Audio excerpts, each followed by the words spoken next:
जनसुराज के सूत्रधार प्रशांत किशोर पहुंचे सुपौल के सिमराही। राज्य और केंद्र सरकार के साथ राजद पर भी साधा निशाना। बिहार बदलाव यात्रा के तहत जनसुराज के सूत्रधार प्रशांत किशोर सुपौल के सिमराही बाजार पहुंचे, जहां उन्होंने जनसभा को संबोधित किया। इस दौरान प्रशांत किशोर राज्य और केंद्र सरकार के साथ साथ राजद पर भी जमकर निशाना साधा है। प्रशांत किशोर बिहार की सियासत पर बड़ा हमला बोला है। विधानसभा में गाली गलौज पर बोले, अगर आप बालू माफिया, शराब माफिया और बदमाशों को जिताकर विधानसभा भेजेंगे तो वहां गाली गलौज और मारपीट ही होगा। अगर आप बालू माफिया, शराब माफिया, बदमाश और को जिताकर भेजिएगा तो विधानसभा में मारपीट तो होगा ही। जनता ऐसे लोगों को चुन चुन कर भेज रही है जिनको न भाषा का ज्ञान है न विषय का ज्ञान।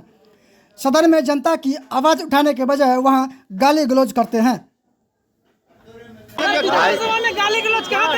विधानसभा में अगर आप बालू माफिया, शराब माफिया, गुंडा, बदमाश को जिताकर भेजिएगा तो विधानसभा में मारपीट नहीं होगा, तो वहाँ पर कोई संवाद तो होने वाला है नहीं। ऐसे लोग को चुनकर जनता भेज रही है जिनको ना भाषा का ज्ञान है ना विषय का ज्ञान है, तो सदन में जाते हैं और जनता का आवाज़ उठाने के बजाय वहाँ गाली गलौज करते हैं। और वो कल बिहार की जनता ने कल देखा है कि चाहे पक्ष हो या विपक्ष, दोनों का भाषा, दोनों का बात करने का तरीका गाली गलौज, यही बिहार की राजनीति का संस्कृति बन गया है। और इसी को हटाने के लिए तो जनसुराज की व्यवस्था बनाई जा रही है। लोकतंत्र में सभी दल, लोकतंत्र में नेता और दल अपना विचार रखने के लिए, अपना रास्ता चुनने के लिए स्वतंत्र हैं। अगर उनको लगता है कि उनको बहिष्कार करना चाहिए तो बहिष्कार करें।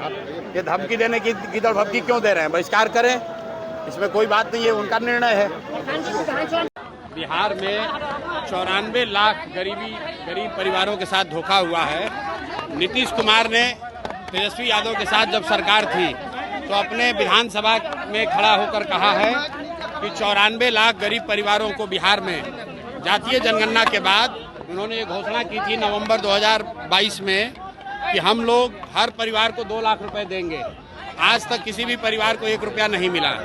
20 वर्ष से कह रहे हैं कि दलित अति पिछड़ा समाज को 3 डिसमिल जमीन घर बनाने के लिए दिया जाएगा। आज तक सिर्फ 1.25 लाख दलित परिवारों को ही ये जमीन मिला है। तो इसलिए अगर, और ये जो जमीन के दाखिल खारिज के नाम पर लूट मचा हुआ है, भ्रष्टाचार है, इसके विरोध में हम लोग सरकार से आवाज़ उठाने गए थे। वहाँ पर FIR हुआ है, उसकी कोई चिंता नहीं है। अगर यहाँ गरीब लोगों की आवाज़ उठाने के लिए FIR होना है तो 1 के बजाय 10 FIR हो जाए, कोई चिंता की बात नहीं है।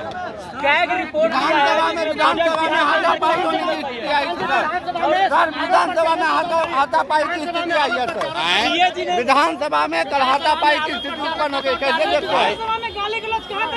विधानसभा में अगर आप बालू माफिया, शराब माफिया, गुंडा, बदमाश को जिताकर भेजिएगा तो विधानसभा में मारपीट नहीं होगा, तो वहाँ पर कोई संवाद तो होने वाला है नहीं। ऐसे लोग को चुनकर जनता भेज रही है जिनको ना भाषा का ज्ञान है ना विषय का ज्ञान है, तो सदन में जाते हैं और जनता का आवाज़ उठाने के बजाय वहाँ गाली गलौज करते हैं। और वो कल बिहार की जनता ने कल देखा है कि चाहे पक्ष हो या विपक्ष, दोनों का भाषा, दोनों का बात करने का तरीका गाली गलौज, यही बिहार की राजनीति का संस्कृति बन गया है। और इसी को हटाने के लिए तो जनसुराज की व्यवस्था बनाई जा रही है। जी ने अपना रिपोर्ट दिया है जिसमें बिहार सरकार अपना बजट खर्च नहीं कर पाई है और 70,000 करोड़ का कोई हिसाब नहीं है। देखिए, ऐसा है कि बिहार सरकार हर साल 40 से 50,000 करोड़ रुपया सरेंडर करती है, खर्च नहीं करती है। एक और गरीबी से लोग तबाह हैं, एक और लोग को रोजी रोजगार नहीं मिल रहा है। सरकार कहती है हमारे पास पैसा नहीं है, और दूसरी ओर 50,000, 40,000, 60,000 करोड़ रुपया ये सरेंडर कर रहे हैं। तो ये दिखाता है कि सरकार की कितनी बड़ी नाकामी है। और जो कैग का रिपोर्ट आया है उसको मैंने अभी पढ़ा नहीं है, पढ़ने के बाद ही उस पर कोई टीका टिप्पणी करूंगा। तेजस्वी यादव ने कहा है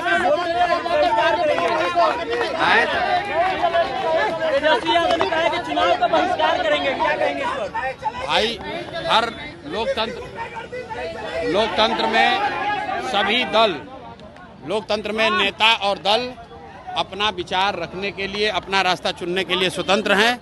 अगर उनको लगता है कि उनको बहिष्कार करना चाहिए तो बहिष्कार करें।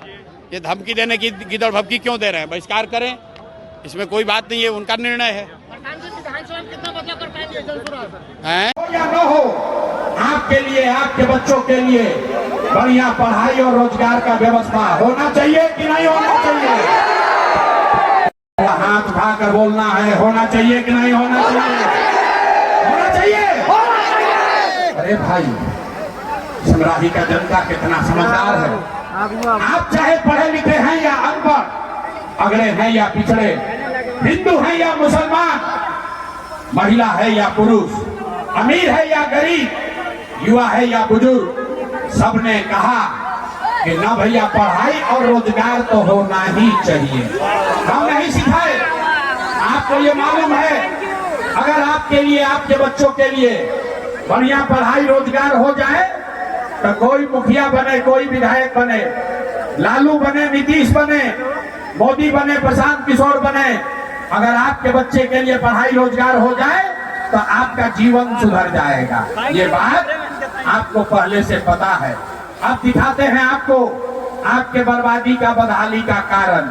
ए भाई हटाओ यहाँ से, हटाइए।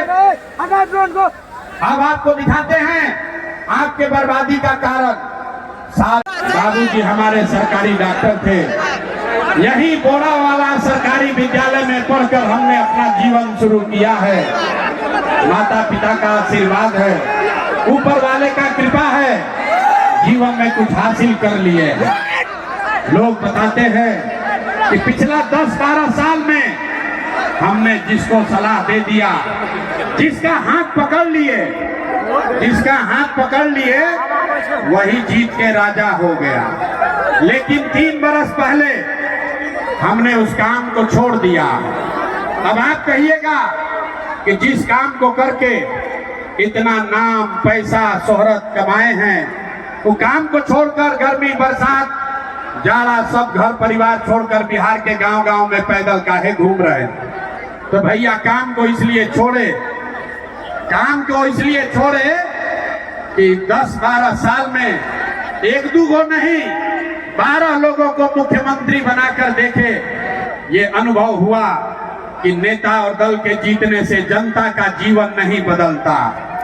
ये आपको, हमको लगता है कि हमारा दल जीत गया, हमारा नेता जीत गया, हमारा जात वाला जीत गया, हमारा गांव वाला जीत गया। मेरे भाई, जो जीत गया वो जीत के हेलीकॉप्टर पर गया, और आप और आपके बच्चे जहां थे वहीं रह गए।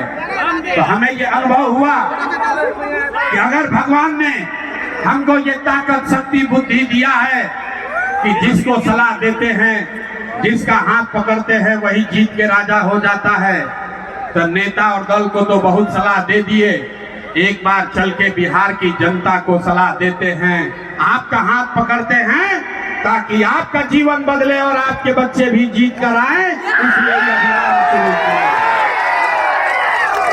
हम वोट नहीं मांगते।